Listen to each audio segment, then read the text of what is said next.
So yeah, man, good times, you guys. We got the draft. It's what, about 3 weeks away. It's going to be April 29th, and just like every other draft, it's always quarterback talk. And we got some hot prospects coming in this year. Of course, Trevor Lawrence is at the top.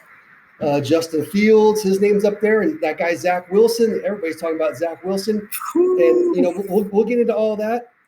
And I also want to get into some of the trades that were made and some of the offseason re-signings. But maybe the biggest trade that wasn't made was with Deshaun Watson. What do you guys? Gee, I wonder why. Hey, what do you guys make of this Deshaun Watson situation? What do you guys make of this? I think Goodell has to come in and put on the accept list. I don't know why he hasn't done that yet. He's the only person with authority to do this. It's basically a paid leave. I mean, it's not just 5 girls; it's 22 girls and counting. So I'm not accusing Deshaun Watson of anything. I'm not, but until this thing plays out, he needs to be exempt from this. He cannot be near a football field. So but the Texans, none of these guys want to have their literally best player away from the team. So I'm not saying you're wrong. I'm just pointing out what the reality is with these guys. I just can't picture the Texans unless criminal charges come down from Houston PD. Yeah, then I could see it happening. But since everything is in the civil right now, I think they're going to play it where it's kind of hands off, loosey goosey, wait and see how it goes. Oh, big time. But the allegations, that's the other thing too. You got some folks who are saying that it's kind of fishy, but the fact is that you got some legitimate sounding accusations and people that take this stuff seriously. So it's not like they're gonna be able to sweep this one under the rug.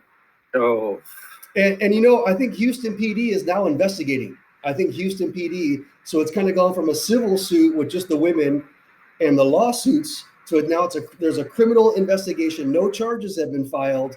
But Houston PD is now on the scene, and man, I don't know how this plays out, but it was crazy. A month ago, this guy was the talk of the town, and now he's damaged goods.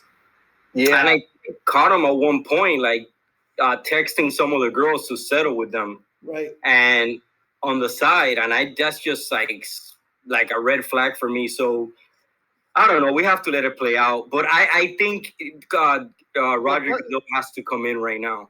Yeah, well, Busby was also contacting Watson and his people and wanting to basically get him to pay out before filing this stuff. So we're in kind of that he said, she said, who to believe. Mm-hmm. And I think that in cases like this, it's important for people to believe the allegations up front and be all right, let's see how this stuff works out. I mean, it's so early in the investigative process. Houston PD just now got involved. But in terms of practicality with Watson, it's totally frozen the trade market on him. Nobody wants to go ahead and be we're going to go ahead and trade 3 number ones. Or, nobody, that completely froze that out. So single, yes. Now, no one's touching that. No, not at all. And either way, it works, I mean, look at it this way. Watson was telling, Easterby and Cal McNair ahead of time, he was like, look, I'm not coming back and playing for your team. So even if he ends up getting banned or whatever, they can get their money back from him. If he ends up with a bunch of criminal convictions and Goodell says, you're out of here like they did with Vic, they can claw back their money. If it turns out that the allegations are false, his reputation is ruined to the point to where it's the trade window has already passed. The draft has already happened. Watson is stuck with them, and they're stuck with Watson. So they don't want him to go anywhere. It's it's kind of a no-lose situation for the Texans. Now, let's say he's not acquitted with all these criminal charges. I think he's still going to be a hot commodity next year. Trades are still going to start flowing up again. No. I'm talking about in the immediate time. Next year, maybe there might be some trade movement or whatever. If it turns out that he's exonerated. Exactly. But if he ends up being brought up on charges and he's convicted, yeah, man, he's done. Yeah, he's done. He's done. And this could, sexually assaulting, 22 massage therapists that you picked up on Instagram is arguably worse than running a dogfighting ring. Yeah, and you know what seems kind of weird is 22 different women are serving as massage therapists. Do you think you'd get your one chick or your one dude even, and they know your body, they know how to massage your body, but homeboy had 22 different massage therapists? Yeah. That's a little bit. I think you should contact Charlie Sheen for some advice before he went on these 22. You know, something. Yeah. Something. Yeah. I mean, and it's like having people coming over to the house, and it's like some of the salacious details are coming out where it's like, it's like, oiling up his butt and stuff like that. It's like, come on, really, guy, really. So at the very least, he's into really freaky stuff, and he crossed the line in terms of that physical thing. And at the most, these people are 100% telling the truth, and he sexually assaulted these folks, and that. That right there is going to get you thrown off the team. Like, we're not in a place anymore where you can, where a player is going to be able to get away with shit. It's not the league, Forget the team. It's not the league. He might just be done. Yeah. He might be done. Yeah, he might be done. On a side note, not that it really matters, but the Texans did sign Tyrod Taylor as insurance. Okay, so let's move on to some of the signings, some of the trades. Normally there's not a whole lot of trades in football, it seems like, but there were some big moves, and I'm curious from you guys. What do you? I'm gonna throw out some trades that were made or some re-signings, and I want you guys to tell me, what do you think?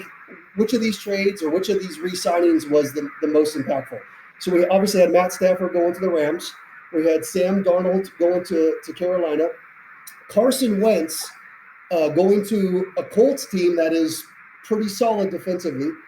I got to throw it in there. Not that it really is significant, but Andy Dalton going to Chicago. And I don't know that this one really matters. Jameis Winston re-signing with the Saints. So of those five, Rob, let's go to you first.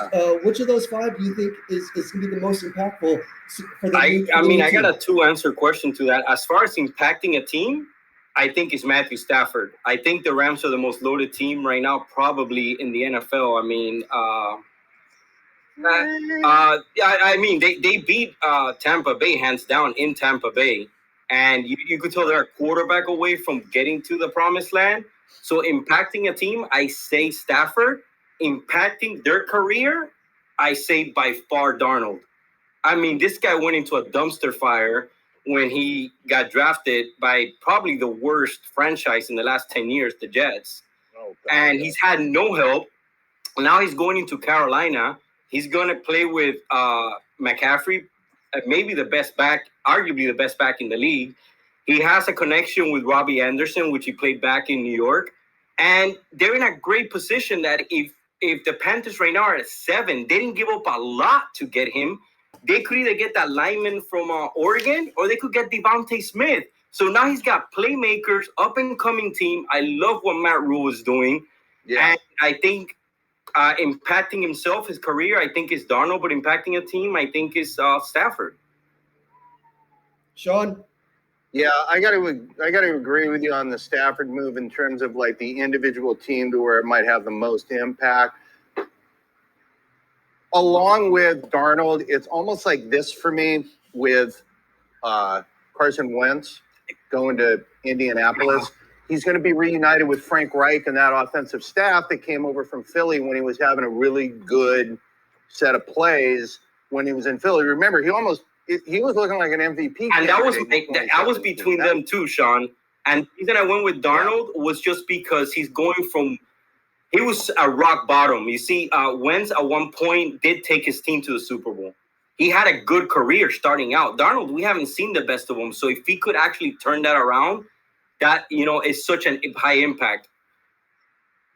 Yeah, my thing with Darnold is that, okay, look, now we're going to get to see if he's for real or if he is a bust. I personally don't think he's a bust. I think the jury is still out on him. Fucking Adam Gase could make Tom Brady look bad.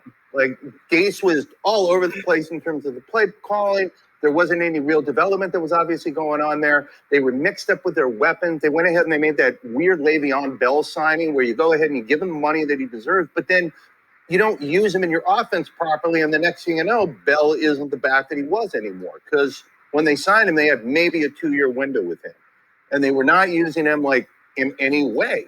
Now you got this guy, Darnold, going to Matt Rule, and who's the other guy that he's going to be playing with? I got to check this in my notes because I'm Robbie Anderson. Yes, that's it.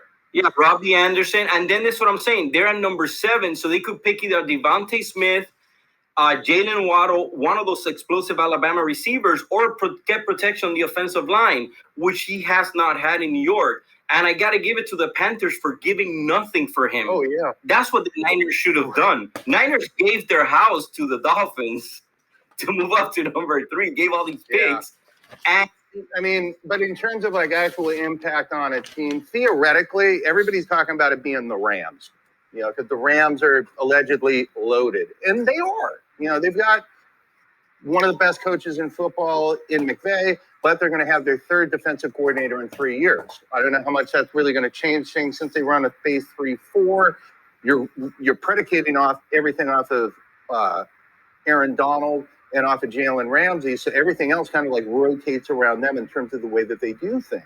So if Raheem Morris can come in and keep some continuity on defense and they're blitzing properly, and when you got Aaron Donald, you can almost like mix and match what you're going to do up front with all of your other pieces on the field because he's such a linchpin in the middle. Like you don't have defensive tackles who create pressure like that drive through and require 2 and 3 blockers at any given point. They re-signed Leonard Floyd. They're screwed on the salary cap. But the one thing that we haven't talked about with the Rams is that their interior offensive line has taken some hits. Austin Blythe, he's gone. He went and signed with Kansas City, I believe. So you don't have your starting center anymore. You're missing, at least one of your starting guards. Whitworth is still there, but he's getting aging. He's old. Yeah, he's up there. Yeah, the guy is like keeping himself in good condition, and he's obviously a physical freak. Like you can't expect that to go on forever. So the Rams are going to have to keep up this record that they've had of being able to get good talent in the mid rounds and then developing guys over 2 and 3 years.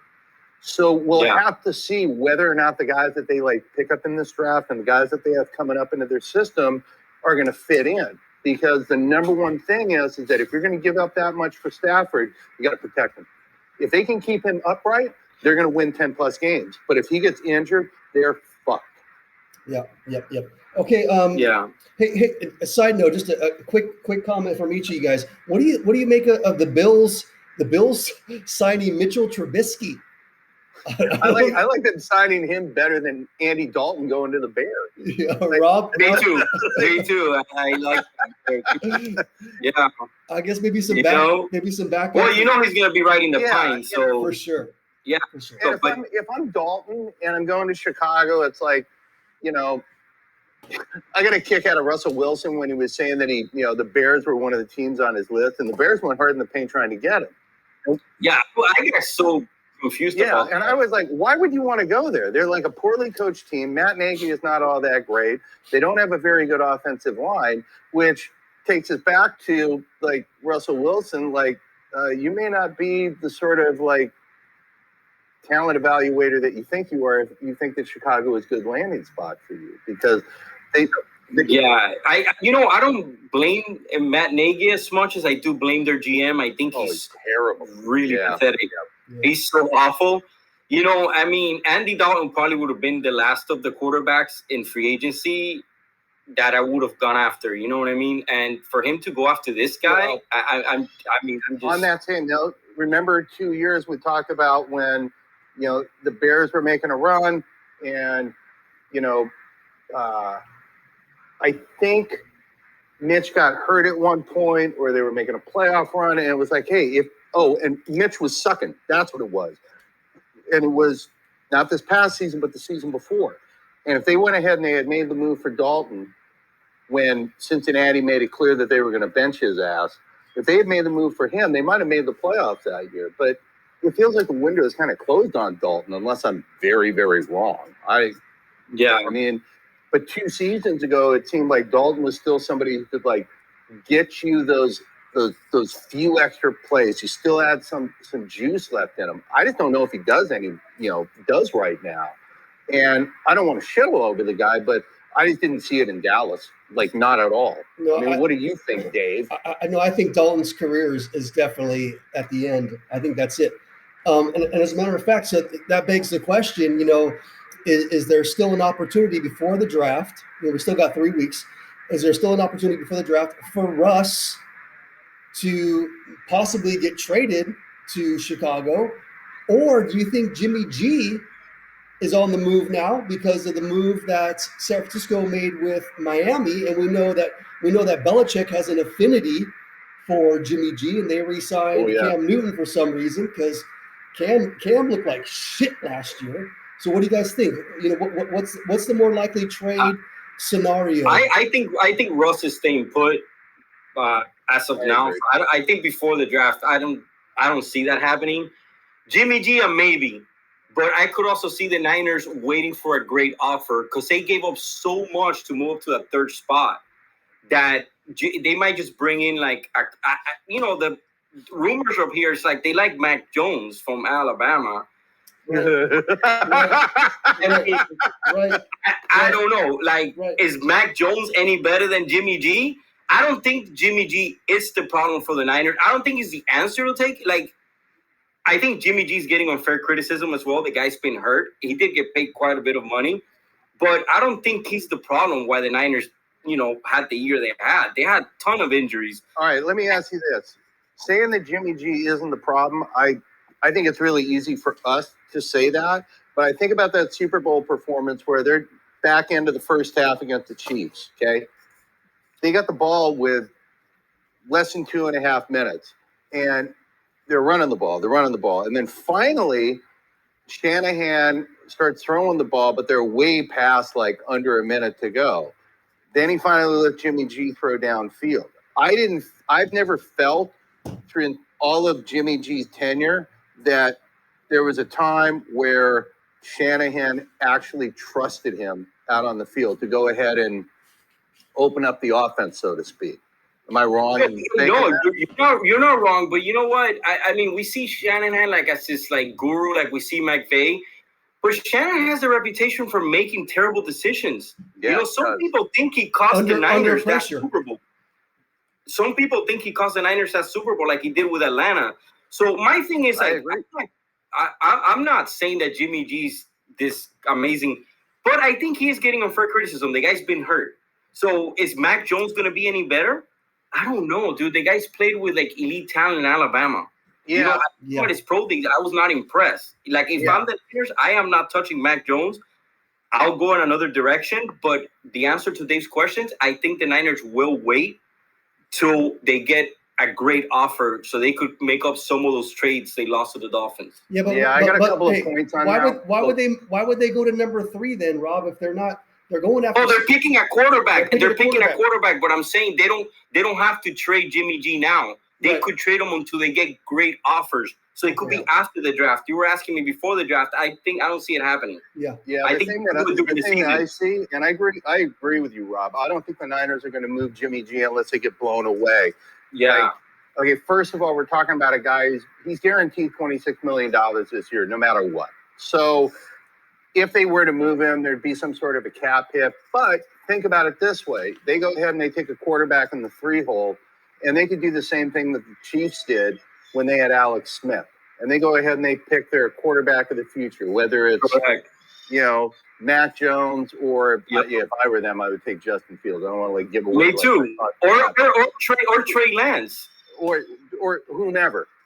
So you go Trey Lance, I think I'd rather have, but we'll get into that more. But I look at this and it's the asking price of the 3 first rounders that they threw up. It's getting a lot of ridicule on social media, but that them basically saying to everybody, it's look, we're going to hang on to what we got, and whomever we draft is going to end up riding the pine and learning Shanahan's system, which is notoriously complex because of the sort of running game that they run. And it's not just, hand the ball off. It's also the positioning of the quarterback. They got to be in a specific place at a specific time as the running back is going. Yep. And this moving zone blocking scheme is coming together. It's not as easy as everybody thinks. No, and this is why I think they're high on Mac Jones, because he comes from that pro system at Alabama that it's such a complex system they run over there too. that I think that's why they like him. So, but Yeah, yeah, that's one of the things that I've been reading, and I watched probably 80% of Bama's games this past year. And the thing with Mac Jones is that I look at that guy and I go, okay, he makes the right reads, he's a smart player. And I don't want to say that people are comparing him to Montana, but they're talking about him in the same sort of adjective. They're using the same sort of verbiage in terms of he's smart. He doesn't have the biggest arm, but he can make the throws. He's a smart player, et cetera, et cetera. They're not bringing up the DUIs, but they are bringing up that he could satisfy what Nick Saban wanted to do. But back to the Jimmy thing, the big thing that I wanted to touch on with him and why this might actually work for him is that,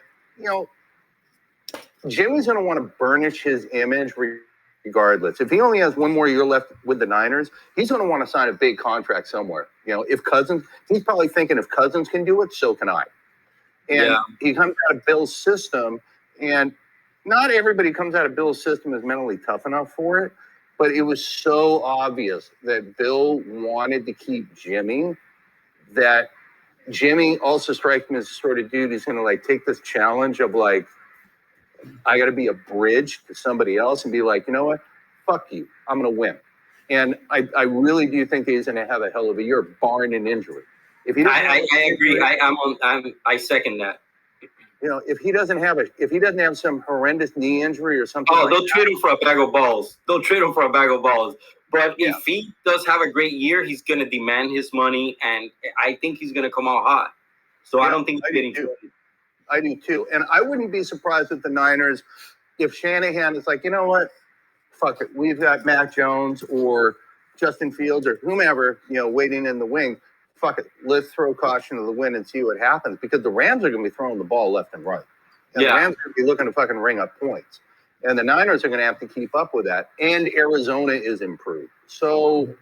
Oh, my God. Yeah. Who did they sign in the offseason? Oh, they signed A.J. Green. AJ Green. So they have, Green. That's, so you got AJ with D-Hop, and then you got Fitz, Hall of Famer.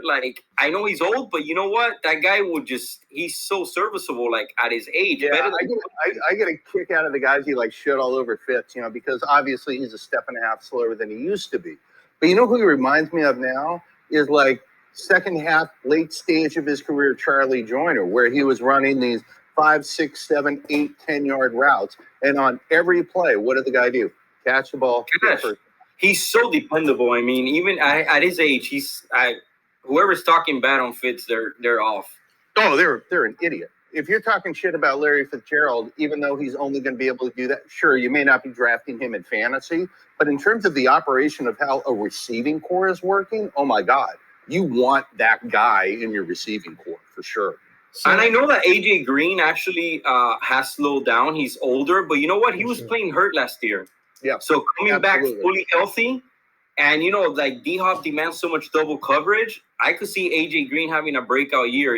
And I do that. And NFC West is strong right now. Well, the NFC West is the group of death. No doubt about it. Clearly, Arizona has their quarterback with Kyler Murray. They got their quarterback of the future.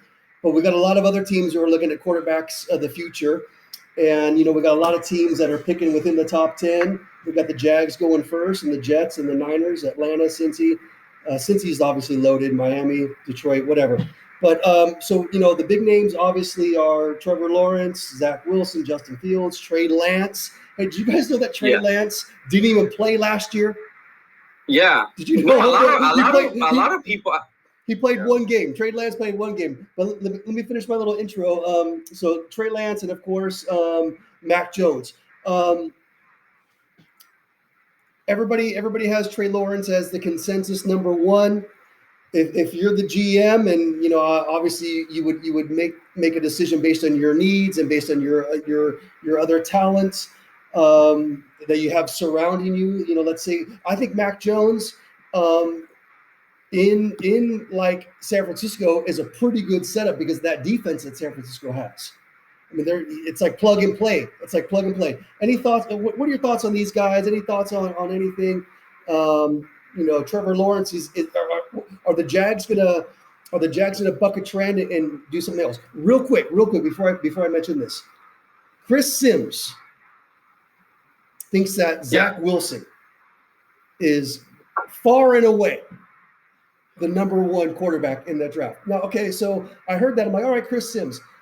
And I started doing a little research on yeah, listen. Phil Sims' son. Let me finish.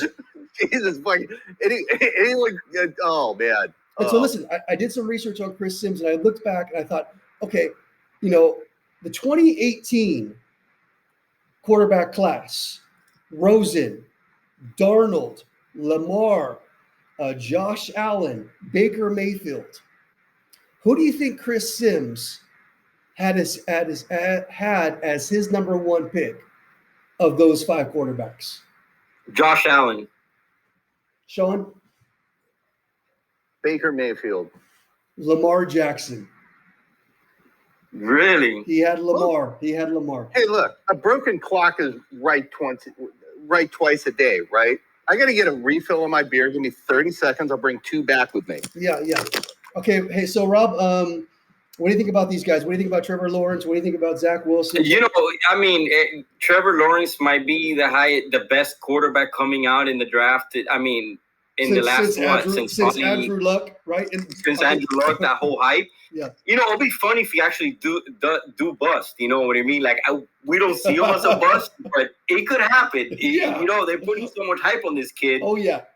Now, Zach Wilson, people have been raving about. I saw his pro day, and I was, like, blown away. I actually happened to see it live when the NFL Network was airing it, and I was like, wow, this kid is making some sick throws. This is why I'm getting on the Trey Lance bandwagon. Because, you know, hold up. And this is why I'm getting on either the Justin Fields or the Trey Lance bandwagon, because they're not getting as much love as Zach Wilson or Trevor Lawrence. All these pundits come out every year, and they're like, this, that.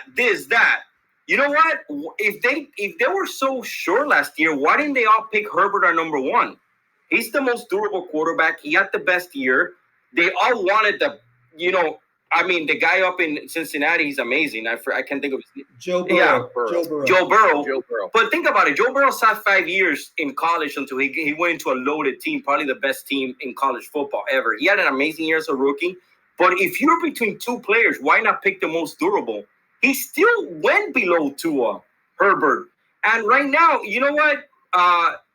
The same thing you could say for the guy in Buffalo. So Trey Lance, his skills are off the charts. I also saw his pro day, and I'm like, you know what? Everyone missed on Josh Allen. Oh, he can hit the ocean from the beach. And you know what? At the end of the day, what? No, sorry, I was saying we all missed on Josh Allen. Josh Allen. Yeah, we all missed on Josh Allen. And they missed on Herbert too. Herbert could have gone. Dolphins could have picked Herbert. I'm sorry. Well, back up. But my comment on Justin Herbert coming out of college was the great thing about like watching Pac-12 games is that they're always on late at night. You know, so before the pandemic and all that, you know, when Herbert was playing, all those games like the season before is when like Gardner Minshew was playing. You would always see those guys like in the late night games, and we'd be sitting in the bar and we're drinking beers and we're fucking betting on the games and having a good time with it. Now, the thing I saw with Herbert is that this guy's got all the tools. And if you're watching his games from front to back, you can see that he can make the 15-yard out. He can make the quick read. He can even find a second and third read. But then he would have stretches where he would be undisciplined, where he would make really dumb mistakes, where he'd be trying to like throw into like windows that weren't there. He would be trying to not necessarily overcompensate, but he's definitely trying to use like his talent to overcome what the defense has given him. Well, that was a criticism on Josh Allen as well. No, and you're not wrong. And I'm getting to that parallel. And the thing with Herbert is that when he first took over for Tyrod after the San Diego medical staff committed literal fucking malpractice and almost killed him. They punctured his lung. Herbert comes in. And I'll never forget it. Yeah. I was like texting with some of the sports gambling buddies that I have, you know, in the group chats that I'm in. And they were like, wow, this kid is looking great. I'm like, wait for it. It's coming.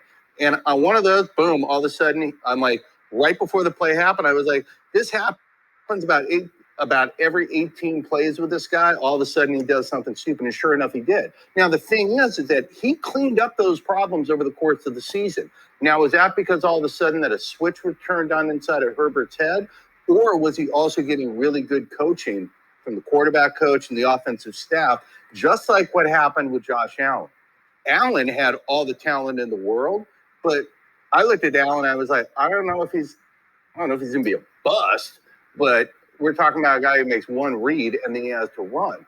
And you know what? Buffalo did a really good job with him. And there had to be credit. That's my point. That's my point with Trey Lance. Why not go to the Shanahan system and get that modern era quarterback that you have a quarterback guru or whisper, whatever adjective you want to use. And let me ask both of you guys something. If, let's say, the Rams had, just by some miracle, it was like something from like, you know, some move out of like the 80s where all of a sudden they've got like a loaded team, but they pulled like a Jimmy Johnson move and they like that one of those big top picks. Who do you think Sean McVay would take? Do you think that it would be Trey Lance? Would it be Mac Jones? I mean, who do you think that guy would take? I think he'll take Zach Wilson. Personally, I think Zach Wilson is agile enough. He could move out of the pocket. He could make all the throws, but he's really smart. So that's why he's number 2. And there are people some people have said, hey, man, I will put Zach Wilson as the best quarterback in the class. I mean, I know Trevor Lawrence. All right. I've heard this. I know.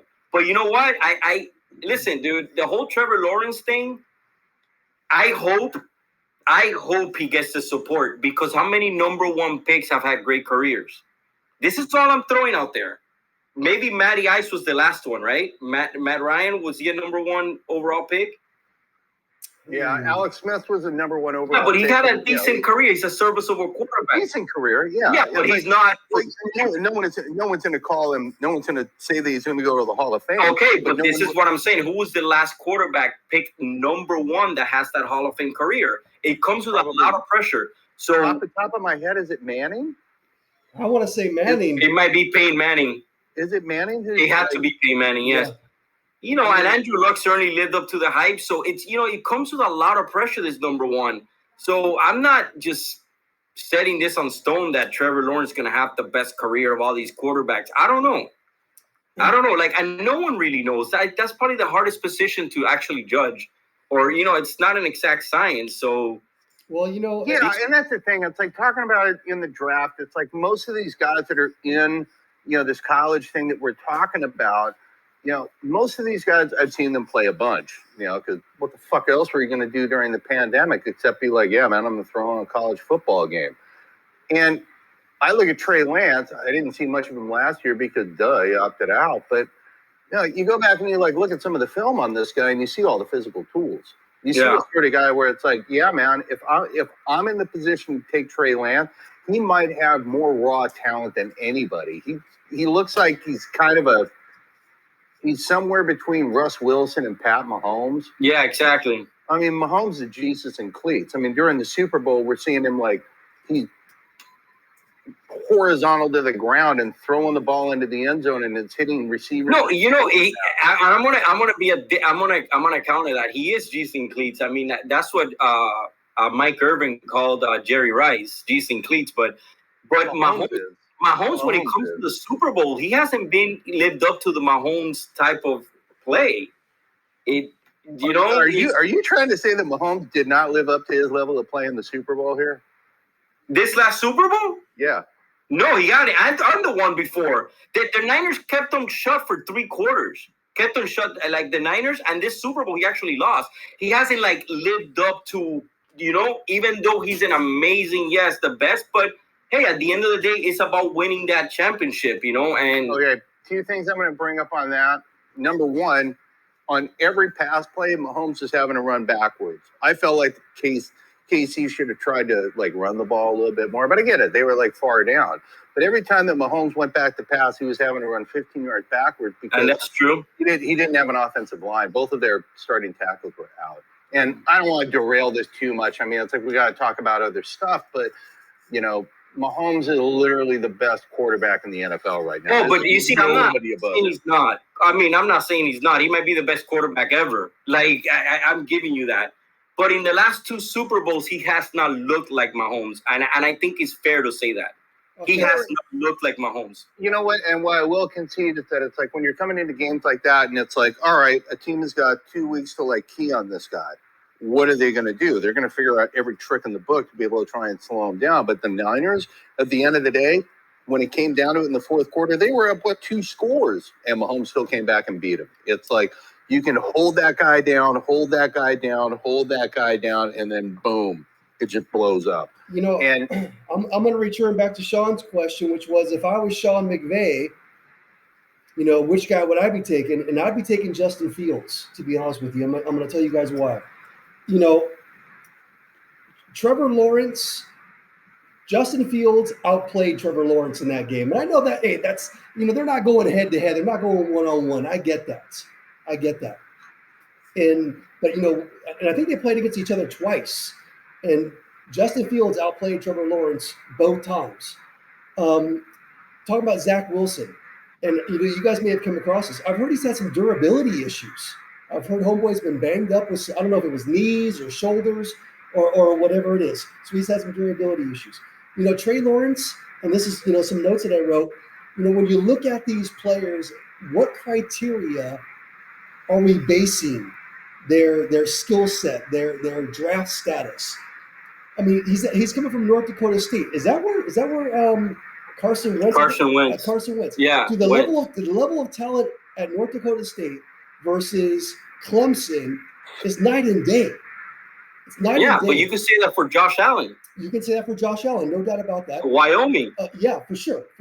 And you know, Trevor Lawrence and Justin Fields and Mac Jones are all coming from top-notch schools. But lastly, I want to go to Mac Jones. I mean, that guy's had Devontae Smith, and who's the Waddle guy that Rob mentioned earlier.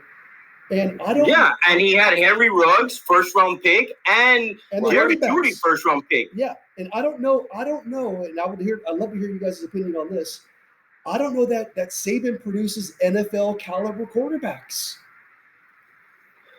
It's a tough one. I don't know that he produces NFL caliber quarterbacks. I try to put myself into the shoes of the guys who are like, you know, making decisions on this, and whether it's, you know, the moves that Robert Saleh and his GM are going to make, or John Lynch and Shanahan. When Shanahan and Lynch made that move up to number 3, it's pretty obvious that they knew who they want.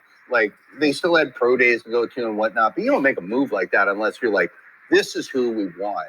And it'd be fascinating to know how they get to that, because it's like the 3 of us sitting around, it's like, we're just bandying this about. It's like guys who have been watching football for over 40 years each. And, oh, by the way, watch all 22 film, break down stuff, look at stats. All the same information that's available to those guys is available to us through all the meetings that are out there. So at the end of the day, I really think what it boils down to is a gut feeling. Remember, one of my favorites. Remember how I've been saying for years and years and years that Jeff Fisher is one of the best talent evaluators that was in football. Yeah, but terrible coach. Well, he was a really good coach until the game passed him by. Remember, he got a team to a Super Bowl, almost beat the Rams, shut down Dick Vermeil and shut down Mike Martz. He was just stubborn with his coaching. He was not. And the thing with Fisher is that it's like, you know, I've been saying it for years, that it's like, if I were running a team, I'd want Jeff Fisher in there helping evaluate the talent, going through the draft and whatnot, because for years, he left the cupboard stocked for Sean McVay. Like, Sean McVay did not just do some miracle 1-year turnaround. Like, there was fucking talent on that team. Oh, big time. Who was the guy that he made the RG3 style trade for? It was for fucking Jared Goff. And remember how he ridiculed the Redskins for making that RG3 trade by sending all the guys out as captains against the Redskins? Okay. Yeah. Well, he did a self-own on that. So what that tells me is that all these GMs, all these head coaches, they're just as human. Like, if they see a player that they fall in love with, man, they can make the same mistake that a guy can with, say, a girlfriend or, you know, a business guy who is like, oh, dude, we're not big time. That. Like, they'll fall in love with a player. The hardest big time, and it's the hardest position to draft in sports. I mean, you could now. I just don't know why Justin Fields is not getting that much love. Everyone has Justin Fields dropping. It's weird, and I think maybe the Niners are. It's weird, and I think the Niners might just be blowing some smoke here, and they might draft Justin Fields. Funny if they did. They might be saying, "We love Mike." In my notes, I was like looking at like the notes that I have here is we were like going through like each of these quarterbacks, and I was like, okay, yeah, Lawrence, clear top talent, mobile, great arm. He's got the pedigree. He's got the awards. Very tough. Remember the OSU game 2 years ago? He got fucked up on that play. Get the flag. He gets back up. Gets off the mat. They come back. They win that game. Yeah, he's the consensus pick. I get it. But Trey Lance, I look at him and I go, he might have more raw talent than anybody. Anybody. And his pro day, he looked amazing. Yeah. So this is why I think the Niners might be blowing smoke with the whole they're going to go after Mac Jones because he came out of the Alabama system. They might go for Trey Lance or Justin Fields, and I could see that happening. All the guys who spend their time talking to GM, talking to league sources and whatnot, they're getting fucking worked by those guys too. That's what happens in news. It's I totally get it. It's still a guessing game, and they're not going to tip their hand until they actually do it. And, I know that you guys are high on Zach Wilson. I'm not really. I look at Zach Wilson, and maybe it's just me, but he feels like every coach's special boy. I like his smarts. I like his moxie. I like his play. I like his arm. But I don't know. You know what? I don't like his size as much, but I think he's, I saw his pro day and I was kind of blown away. I was not blown away by Mike Jones' pro day. By Jones' actually, pro day at all. I thought his pro day. He was awful, actually. He was bad. Did you see the footage of Shanahan on the sideline? Oh, shit. Overthrowing his they over-evaluated him. Yeah. Zach Wilson looked like poised, like Trey Lance. They look like, all right, man, I don't care who's watching me. I'm coming out here to play. And to me, that means a lot. Poise is the number one thing I look for when if I'm drafting a quarterback. You have to be poised. Are you getting rattled? That's the number one skill I look for. It's not how strong your arm is.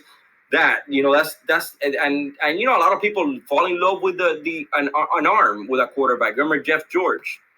People love this arm, but I think if you're poised, if you're a person, like they say, you have to have short-term memory.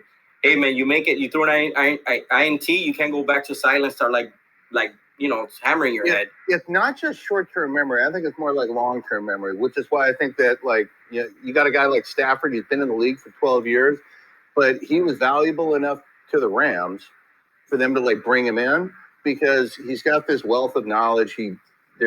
Every situation you could possibly see that on a field. And you need somebody who's going to be able to react. Well, not react, but also see the field for what the fuck is going on and being able to make more than one read. And but it's funny because they said I think Mac Jones has that. I really do. Yeah, but they said that about Deshaun Watson that he couldn't go through his progressions. And that was laughable to me because I watched so much college football. I'm like, are they serious? They also missed out on Deshaun Watson. We watched that game when it was Clemson versus Louisville. Alabama. No, it was Clemson versus Louisville when Lamar was still there going up against Deshaun. I remember the two of us yelling and screaming about this is the future of the NFL. Well, apparently some guys in the NFL did not agree because they let Lamar drop. Yeah. They kept on saying he can't go through his progressions. So I'm like, what? I mean, I get it. They said the same thing about Josh Allen. So to me, it's accurate, definitely poise, accuracy, and how committed you are. You are the franchise. You are the head honcho. You are the president. So you have to be so committed. If I'm a GM, I look for those three things. Now, sure. Dave, in my notes about Mac Jones, watching enough of a bunch of his games out of Bama, and the two guys that came up in my notes, what I was comparing him to, I was like, look, he feels like it's either going to be Mike Tomczak or at best Ken O'Brien. And if he has a Ken O'Brien career, God bless him. Well, Ken O'Brien had But launched. now, yeah, He had Brian had a longevity. great He career. was in the He just league. gets overshadowed because he. Oh, and by the way, he had a winning record against Dan Marino. Yeah, and he had longevity. He was in the league for a long time. Mac what Jones. was the guy that played for the Giants for a while? Bill Sims, No, Danny Jones, forgot. Danny I can't died. think of the top Jeff Hostetler. Yeah. Jeff Hostetler. Hey, listen. Danny Dimes running down the field and falling on his face. Hey, you know what? Mac Jones only started 16 games in Alabama, and I know they got. Yeah. That's yeah. That's And not Mike that's not Lombardi- surprising because those guys Mike have Lombardi, the guy who, talent like- after talent after talent after talent. But I just want to return to Chris Sims real quick, and I'm shocked by this. He has Justin Fields, and I think Justin Fields is my favorite, to be honest with I you. like him too. Yeah, he's my I like favorite. him too. He's not necessarily my favorite, but I like him a And lot. this is the name we haven't bantered about, and I don't even know that much about the kid. But Chris Sims has Justin Fields as number 5, and he has that quarterback from Texas A&M, Kellen Mond, as the number 4. Ahead of him? He has him ahead of him. No, he's out of his ahead mind. of him. He's out of his He's mind. out of his mind. Right? Dude, he's still. I think his spleen's still hurting. When he Is his spleen connected to his brain? Is I that where he don't gets know. his blood I don't supply? know. yeah, pretty much. Fucking Christ. Pretty much. Before we move on, the one thing about Mac Jones that I thought was hilarious, Rob, Mike Lombardi is, right? Yeah, of course. Yeah, of course. He was on with the Patriots he's for a also while with too. the Raiders, and he's one of these guys who keeps referencing. Yeah. What Al used to say, and it's like, dude, you fucking worked with Al when they sucked. Shut the fuck up. But he was saying that with Mac Jones, he went and talked to he says that he went and talked to a bunch of the receivers from Alabama, and he says that those guys say that Mac Jones is better than Tua, and I'm like, I heard that too. No, I'm not fucking. I heard that too. I can see the receiver saying that and lying to him about it. I just can't believe that. No, but these receivers, they're protecting their quarterback. They won a national championship with Mac Jones. It was Devontae Smith and Jalen Waddle, which they play with them. So I saw that. I didn't take it, but the jury's still out on Tua too. There's people that don't like Tua in South Florida. That's the thing. It's like when you got Ryan Fitzpatrick coming in to relieve you in games, and remember he's still coming off of that major hip injury, and the injury that he had was reminiscent of what happened to Bo.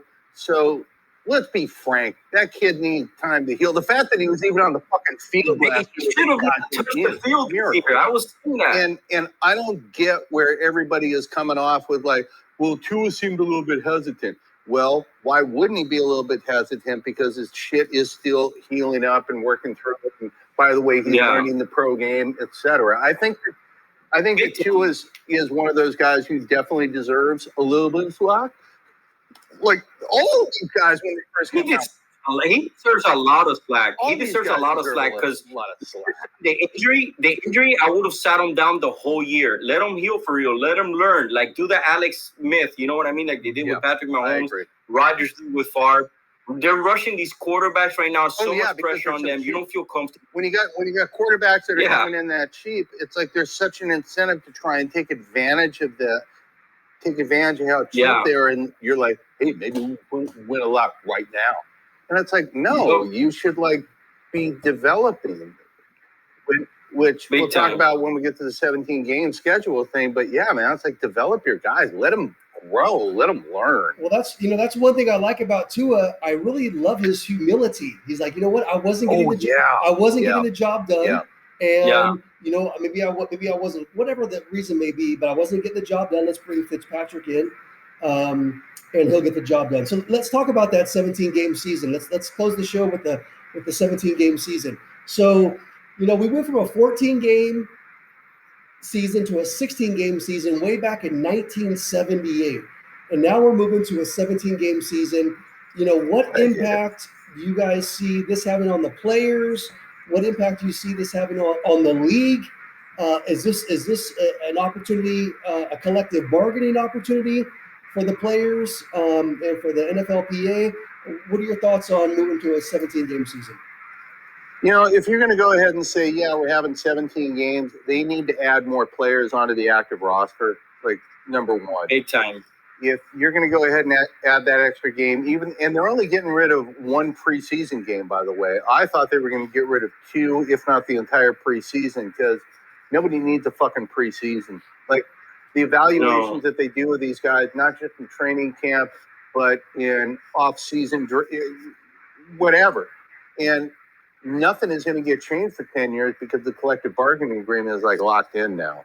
So if Jerry Jones is really happy about the labor deal, then you know that something fucked up on the player side. And the 17 game thing, unless you expand the roster from 53 to say 60, the wear and tear that happen with your core players, running backs, Yep, I'm with Sean on that. I just don't think necessarily more games is better. Now, for gambling purposes, yes. Selfish purposes, yes. If you want to put money on games. But for the athletes, no. And it seems like it's usually the owners who win here. I've always said, man, like the NFL union is such a weak union. These guys are definitely going to have to get in the middle of the season and say, you know what, we're going to go on lockdown unexpectedly. So this thing could just get settled, and the owners keep winning. They went ahead and they signed a labor deal, and they did, and it's locked in for 10 years. And I don't give a shit how liberal Joe Biden becomes.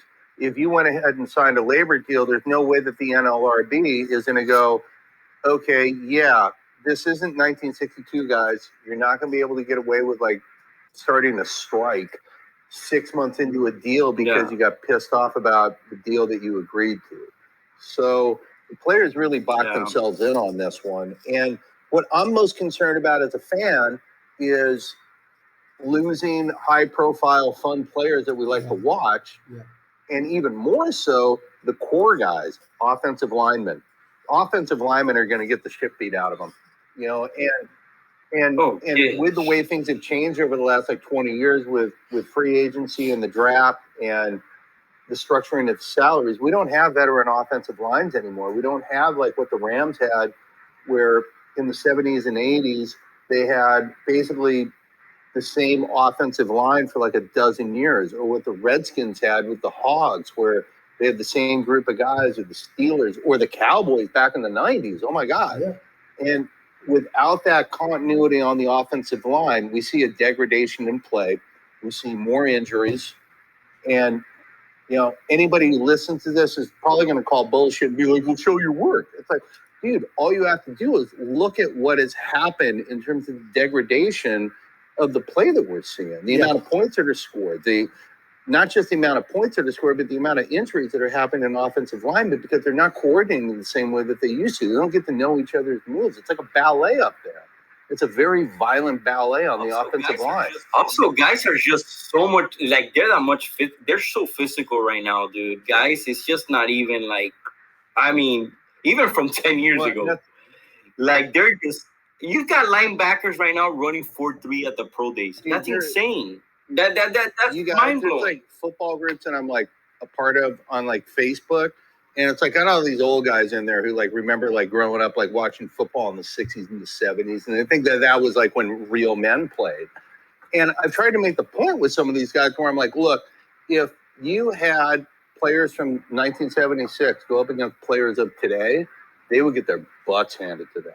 Like the players of today are like out of this world in terms of the athleticism, in terms of the training, in terms of the sophistication of the offenses and the defenses and of everything they do. And, they had to change the rules protecting quarterbacks. Otherwise, there'd be like dead people on the field with the size of these guys and the speed and just, that's just being realistic. Am I completely wrong in thinking that? Well, my big concern is the quality of the quality of play. I think the quality of play might suffer because we have the injuries, because watered down, because I kind of see that trend over the last 10 years. And I know Sean will probably disagree, and I know what Rob thinks about this, but they're saturating the market with NFL.